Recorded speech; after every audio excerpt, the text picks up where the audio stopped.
Well, hello and welcome back to the Happy Running Podcast. My name's Drew. I'm here with my friend Hunter. How's it Thanks for going? joining, man. Thanks for having me, man. Yeah. So Hunter just had a big race. You ran 64 minutes in the half marathon.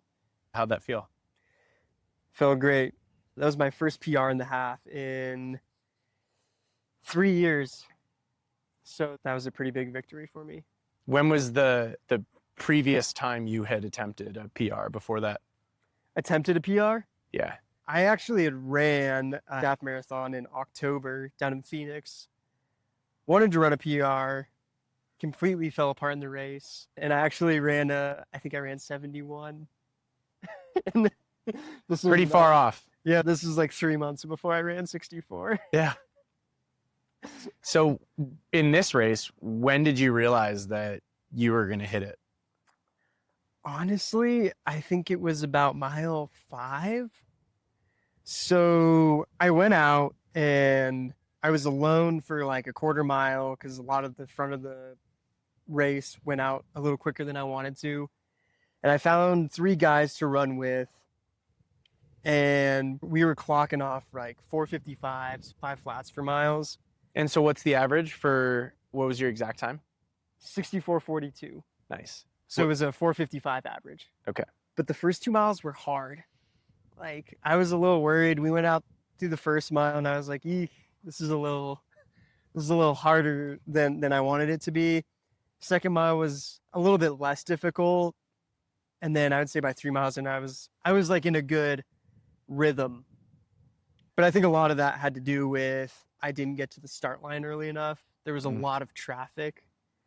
So it took us a lot longer to get to the actual start line than I had planned to. Was this Mesa? Yeah, this was Mesa. Okay. I remember last time I did Mesa, same thing. Yeah, we were stuck on the freeway for like 30 minutes trying to get to Jeez. the exit, man. So I had a really short warm up.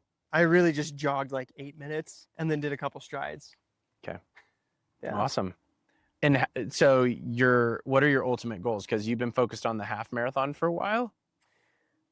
The ultimate goal is the full marathon. Okay.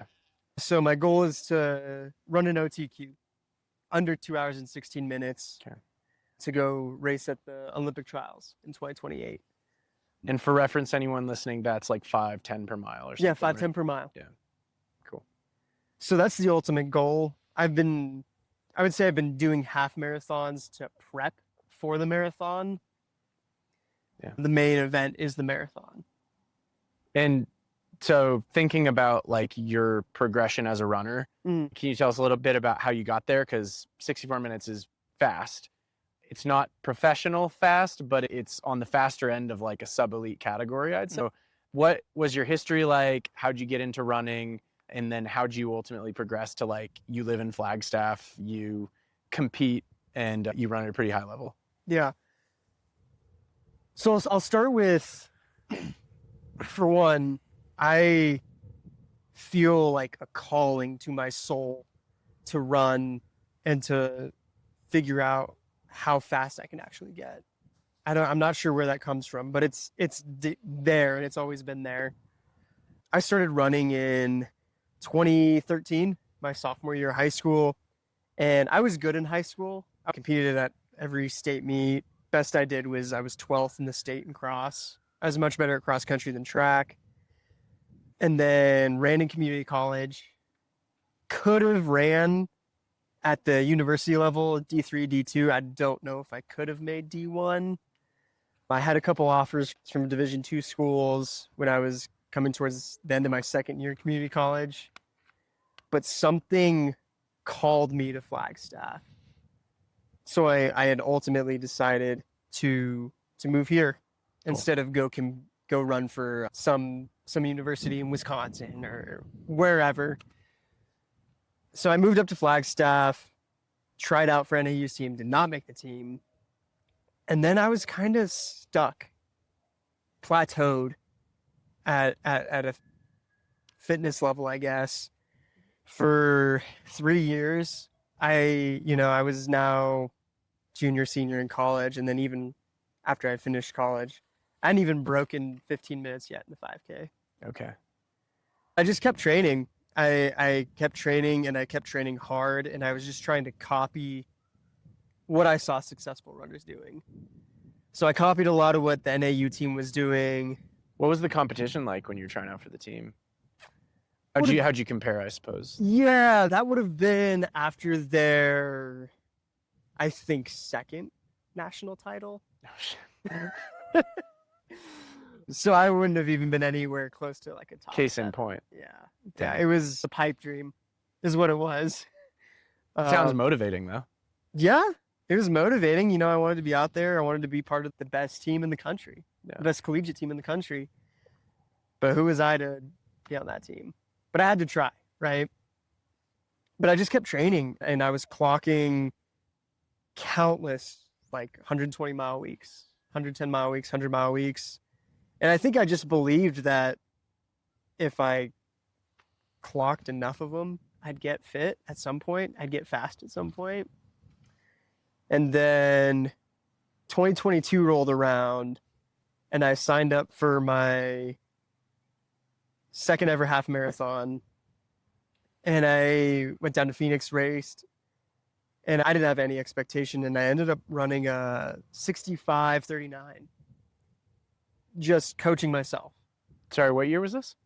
2022. Okay. This was November of 2022. Okay. So I ran that, just coaching myself, and that finally, you know, it's not a great time, but it finally told me maybe I could be really good at this, because it was a big breakthrough for me. Well, and you said you were much better at cross country versus track. How do you think that plays into some of your strengths as a runner now? I think I'm better at the longer stuff. I've always naturally just not had the same leg speed as any of my teammates or anyone I've ran with. I could never sprint as fast as anybody else I knew. Everybody could always outsprint me way faster. I never even broke 60 seconds in the 400 in high school. I don't think I broke 60 seconds till I was like a junior in college. I seem to always do a lot better at the longer stuff. Cool.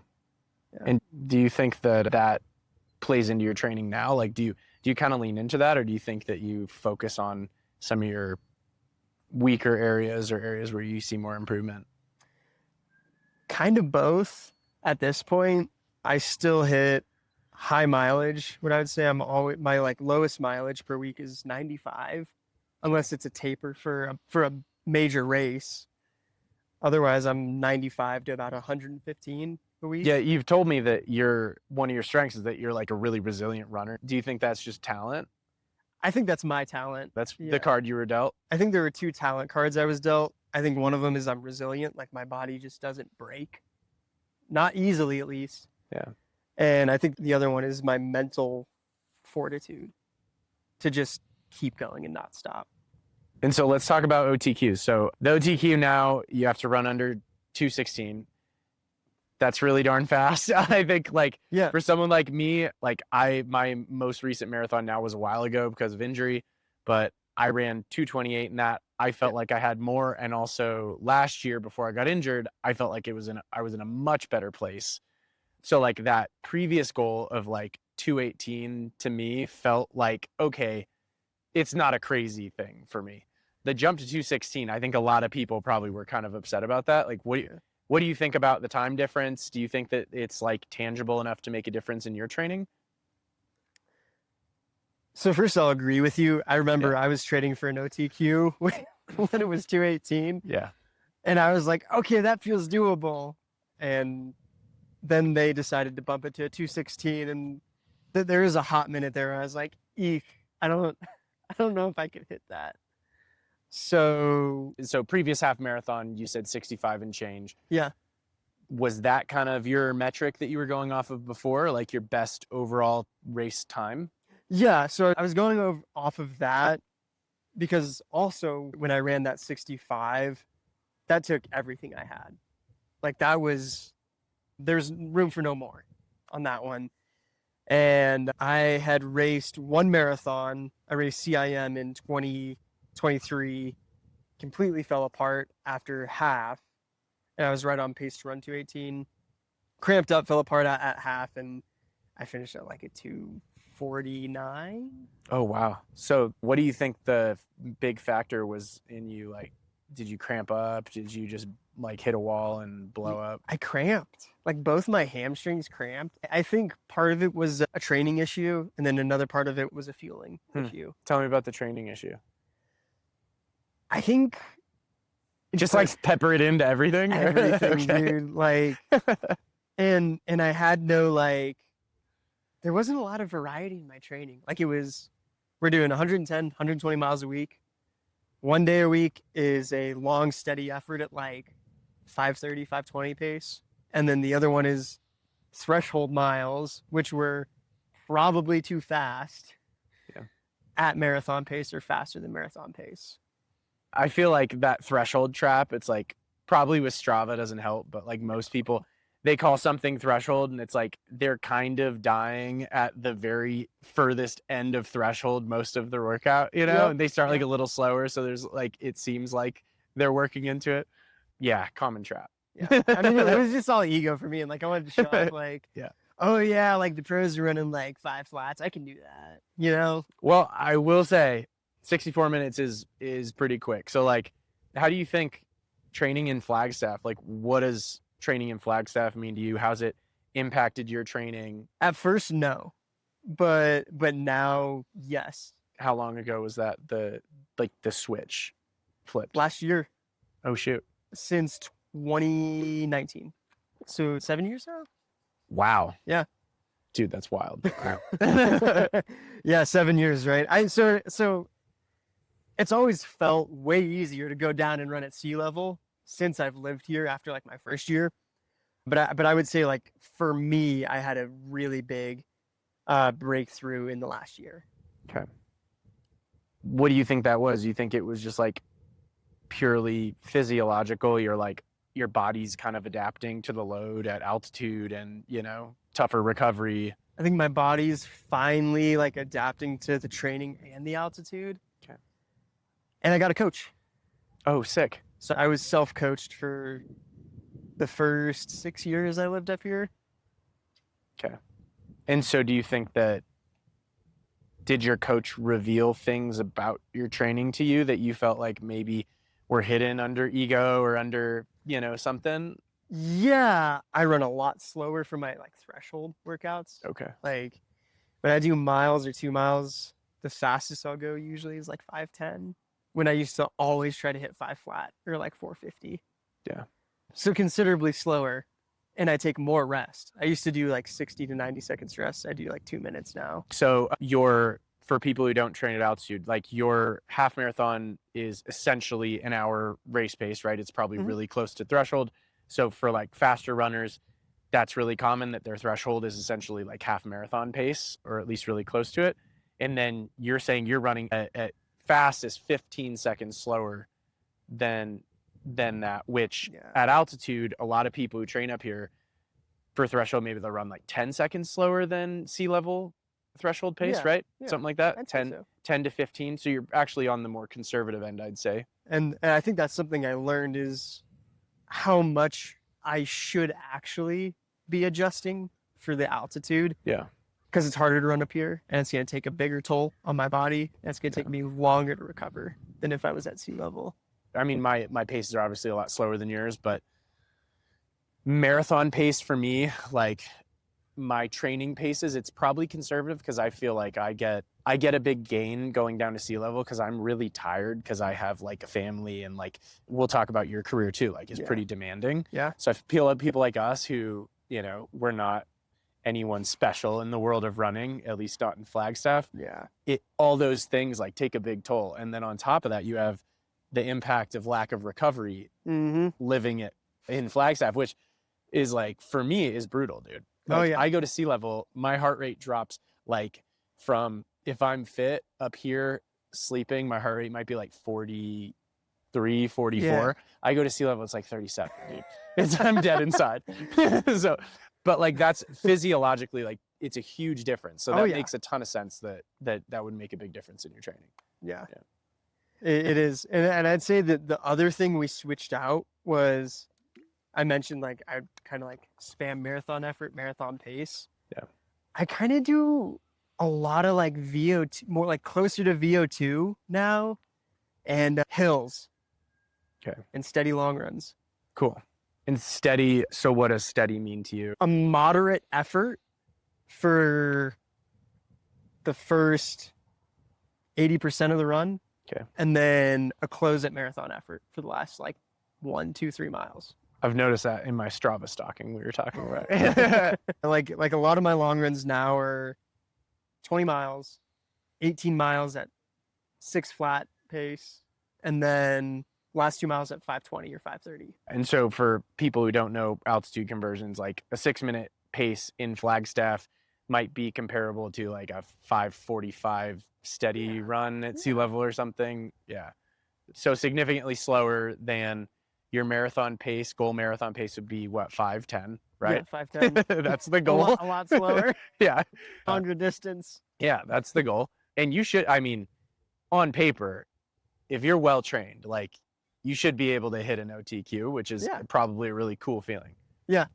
Yeah. Yeah. And I don't know, it's kind of funny. Like, so after running the 64, there's like no doubt in my mind that I can do it now. Yeah. Because the 64, I finished feeling like I had a significant amount more in me.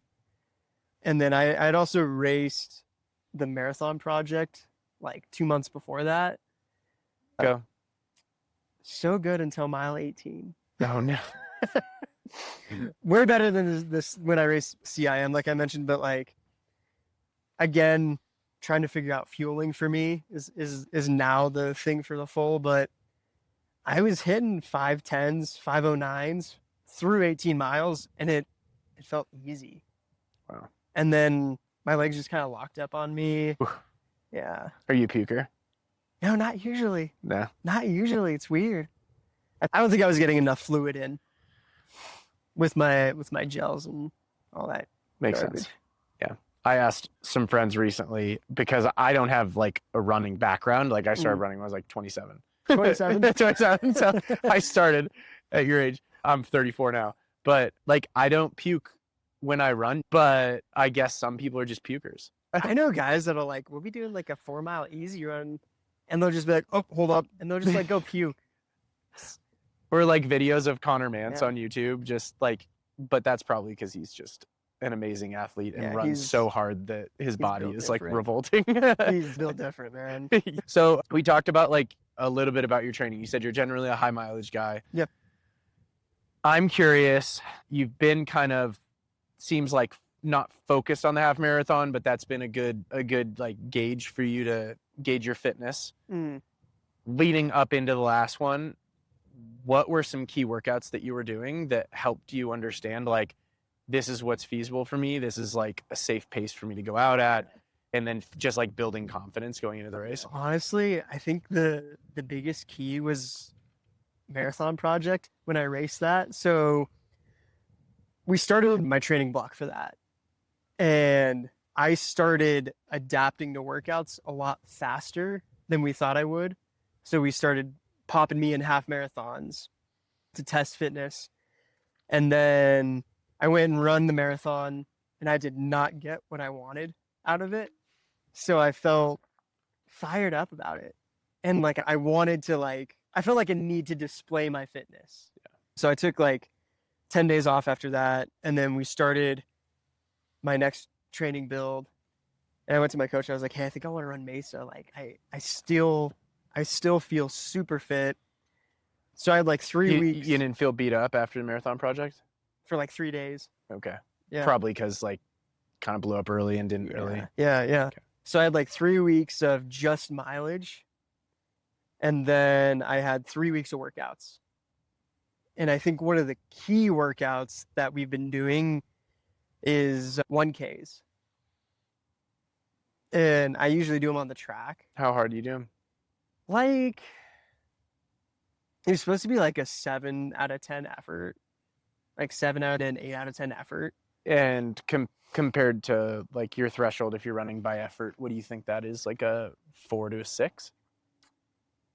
Say that again? If you're running like a true threshold where you're doing higher volume, maybe like a double threshold, are those like between a 4 and a 6 effort, or like a 5 and a 6? Yeah, like a 5 or a 6. Okay.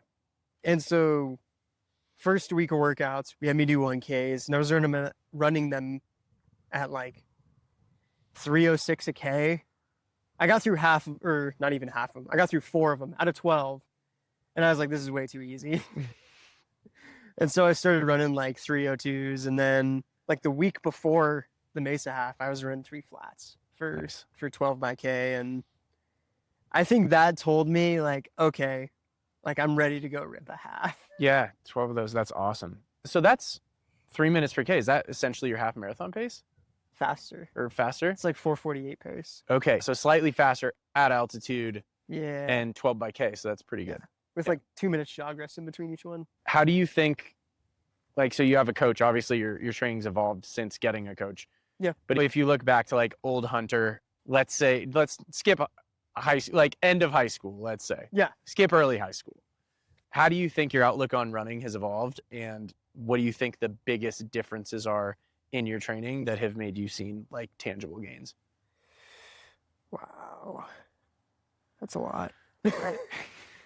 I got to college, realized how fast people are on a global scale, and like what really good like D1 athletes are doing and what world-class professional athletes are doing. And it kind of hurt me mentally. And I wasn't sure. Humbled. Yeah, humbled. That's a good way to put it. Yeah. I wasn't sure if I'd ever be able to get anywhere like near a world-class level or even like an OTQ level. But like something in me just called me to keep going and like not to give up and to keep training hard. So I just kept doing that. And I would say the shift over time was like, if I just train hard and maybe like copy what other people are doing, I think it'll work, versus like now realizing it's pretty unrealistic to think that I could just do it all by myself. I think everybody like needs a support system that's like not only just like family or like a peer group or like a team you train with, or like you need a coach, like you need all these different facets of training if you really want to grow as an athlete now. Yeah, I totally believe that. It's tough. Sometimes a solo grind is necessary though. It's brutal. And I'll throw in, I wouldn't change it because I think that's what that Hunter needed at that time. I think in high school, I had the coach and the training that I needed. In college, I had the perfect coach, like for what I needed at the time.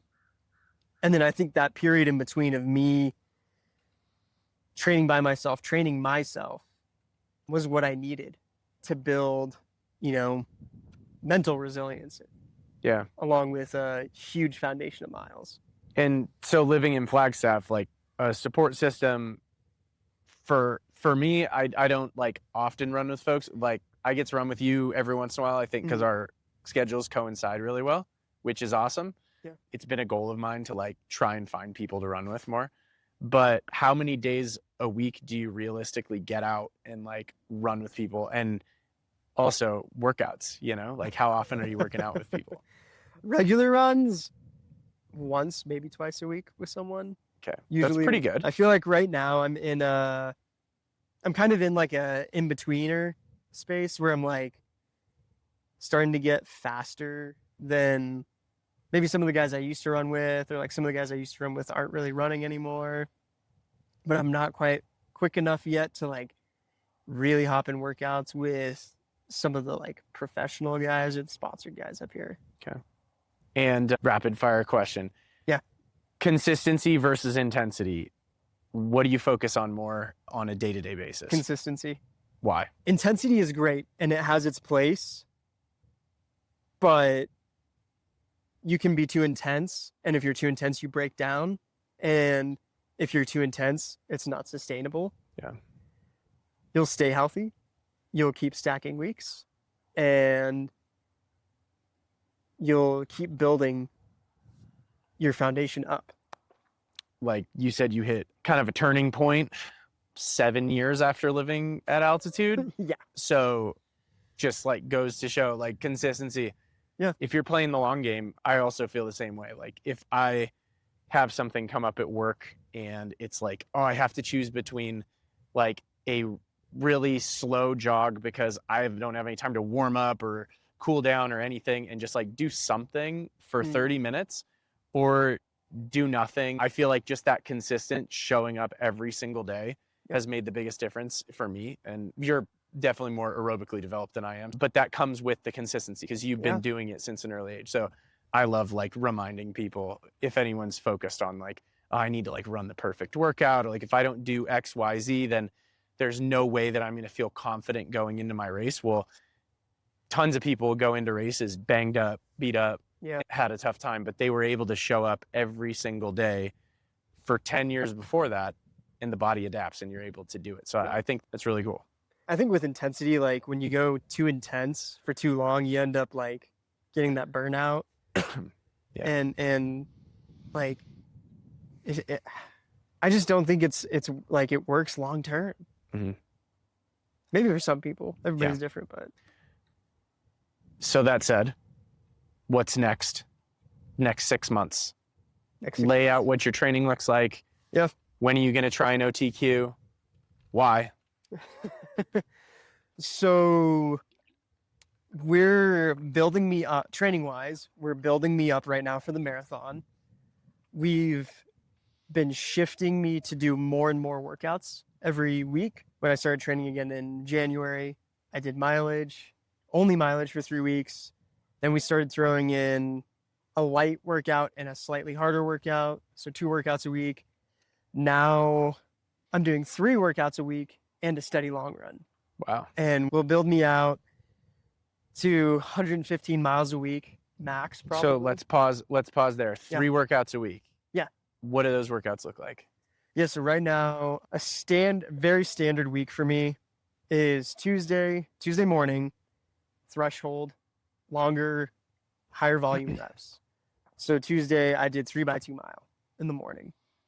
And then in the afternoon, I did 12 by 40-second hill sprints. Okay. So then we'll get to Friday. Friday morning, I'll do Ks, 10 by K. And eventually that'll turn into probably something like 10 by K in the morning and like 6 by 600 in the evening. So the Tuesday workout, I'm curious, what's the thought process behind that? Like, what does your coach tell you in terms of systems he's trying to work, et cetera? Usually if you see people doing like threshold in the morning, that's like longer reps, like 3x2 mile, you said? Yeah. They would jump into something slightly shorter, but still threshold in the afternoon, get their volume of threshold up for the day, call it a double threshold. Looks like you're doing something different. You're getting the threshold in, and then you're doing something that's maybe like a little more neurologically motivated, I guess, or stimulating. Yeah. So the stimulus is different in the PM than it was in the AM. Yeah. Can you talk about what the thought process is behind that? I think it's a couple things. Before I started working with my coach, I basically only trained my threshold. Like that was it. So I think that system might be a little bit more developed. Did you feel like, I love Steve Magnus calls this fit but flat? Yeah. Do you think that's how you felt? Like you're aerobically really fit, but like your legs felt flat when you got into a race? Yeah. Okay. 100%. So I think we still want to train that system and we want to make that system better. Yeah. I think we're trying to get rid of that like flat. We want to be fit and fast, not flat. Yeah. We want to hammer on maybe one of my weaknesses. Like, as I mentioned earlier, I just have never naturally had as much leg speed as a lot of other runners that I've been around. So I think that's helped me a lot as well. Cool. Because now I've noticed like I can sprint way faster than I ever could before. Okay. And you've been doing this approach how long? Since August of last year. I actually remember us talking a little bit about this stuff, like right before I got injured. So yeah, I started working with my coach like August. Awesome, dude. Yeah.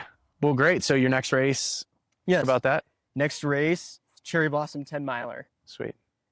With my recent halftime, they let me in with a seated start. So I'll be starting like right behind the elites. And I'm actually really excited because Mesa half was good, but I feel like there's some more in the tank, right? And now I'll have another 2 months of training and like workouts. Okay. Yeah. Are you going to approach that like strictly, I have a time goal, I'm going in not looking at racing, these are my times, I have a race plan, execute well, hit the standard? Or are you planning on racing, getting aggressive? Because you obviously, I think given your half marathon time, you probably have a little bit of potential leeway in there, right? Yeah. At marathon pace? Yeah, I'd agree. Okay. I'm going for an OTQ in June at Grandma's Marathon, June 20th. And then I'm also going to race the Pittsburgh half, May 3rd. Oh, nice. Yeah. So that's my like progression to the marathon, I guess, race-wise. And to answer your question, the goal at Grandma's is just to OTQ. Okay. That's hard for me.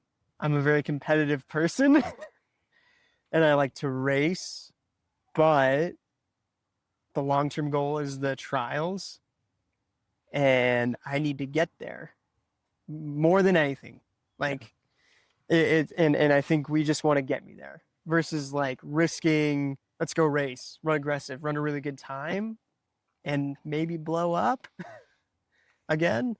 Yeah. So at Grandma's, the goal is going to be to just hit an OTQ, find a group of guys that wants to go 509s, 510s, and work together and just get the time. Okay. Awesome. Well, thanks for sharing, man. Yeah. I appreciate it. Yeah, man. Yeah. We'll do a follow-up conversation sometime soon. Yeah, man. After a race. I'd love to have you. Yeah, man. Anytime. All right. Well, thanks for watching or listening to anyone who tuned in. Check out Hunter. Hunter, do you have any like social media or anything that people can follow? Yeah, you can find me on Instagram at House Hunter Hicks. I'm also a real estate agent, so that's the. Well, how about we talk about that on the next one? Yeah, we can talk about that on the next one. But Yeah. at House Hunter Hicks. Thanks for watching. Like and subscribe. See you next time.